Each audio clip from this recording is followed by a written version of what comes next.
Countless ruins left behind from a time long gone stand as symbols of the past in a post-apocalyptic world. A tranquil sadness looms over the kingdom, and yet, peace remains the most profound. A primal evil lies at the center of the world, threatening to destroy everything in its path once it regains power. Monsters and embodiments of this malice roam the lands, and yet, the grass keeps swaying. The trees could care less. The sun and moon never stop their perpetual dance. No matter the destruction, with time, nature takes back what's rightfully hers. That is the premise of 2017's The Legend of Zelda: Breath of the Wild, a vast open world that lives and breathes on its own, with the main character, the player, being but a part of it. Breath of the Wild departs far from the traditional Zelda formula in its strive to be inventive, reimagining nearly every aspect of the series in a new, refreshing way. It became an inspiration to games and devs that came after it, extending its influence on the industry as a whole, and in that sense, The Legend of Zelda: Breath of the Wild was truly revolutionary.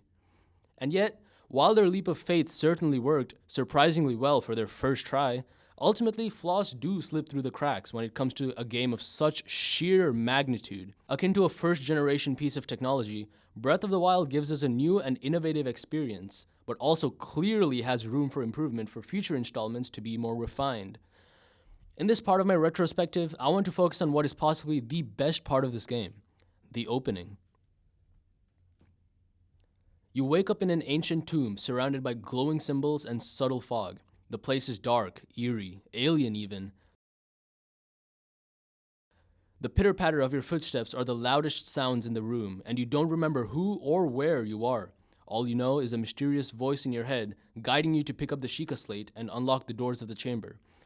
When you do, you enter a larger room with two chests just lying around. The game doesn't tell you to open them, nor do you have to move on, but you do out of your own curiosity, and you find an old shirt and a pair of pants. And now whenever you see a chest in the game, you will naturally want to open it. When you unlock the gates of the shrine, you see a spectacular light, a glimpse of the world outside, breathing life into this empty cave. And the voice in your head exclaims that you are the light, our light, that must shine upon Hyrule once again, hinting at the shrouded story which, while it did end up being lackluster in the end, still brilliantly hooked the player at the start. The initial intensity of the light fades to a calmer ambience, and you can hear the faint sounds of birds and crickets. As you make your way out of the cave, a small rock wall stands in your way. There's no ladder, no markers, just a natural obstruction. Without thinking, you jump onto the wall and find yourself climbing up. In that little moment, you discover that you can climb anything, and the devs specifically designed that moment because they knew you would be climbing everywhere throughout the game. Once you get up and exit the cave, the game seamlessly transitions into a cutscene of Link running through the swaying grass on a cliff, Link being the person that you play as. The piano keys swell, and a breathtaking view slowly fills the whole screen.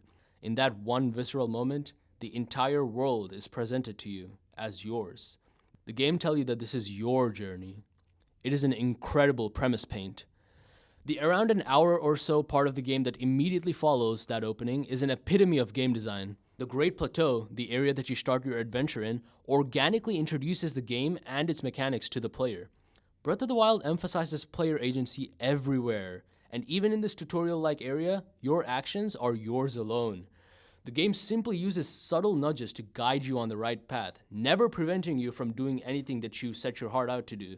For example, right before you leave the Great Plateau, the old man, who reveals himself to be the spirit of the late king of Hyrule, advises you to go to Kakariko village to the east to talk to Elder Impa for advice on what to do.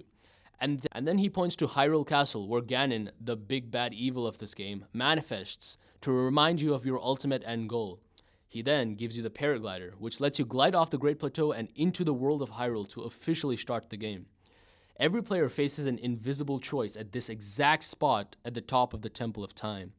There is an open window with a direct view of Hyrule Castle, in case you want to go straight to Ganon and beat the final boss duly underprepared, because you can do that, and people have done that. However, the developers obviously prefer that you go to Kakariko village like the old man said, as it is presented as the next story beat. There's another window that points in the direction of the village, but this one has a little wooden plank on it to gently nudge the player to take this path instead.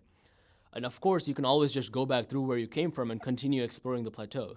This is a shining example of gently prodding the player towards a path while never interfering with the player's actions. It's brilliant, and it offers extreme freedom. The Great Plateau introduces many more systems like these. The cold mountainous areas introduce harsh temperatures as environmental challenges, and wild boars and fish in ponds as great resources for sustenance. It acts as an isolated area of the game where the player can mess around with the in-game systems with nearly complete free will before they set off on their grander adventure into Hyrule Kingdom.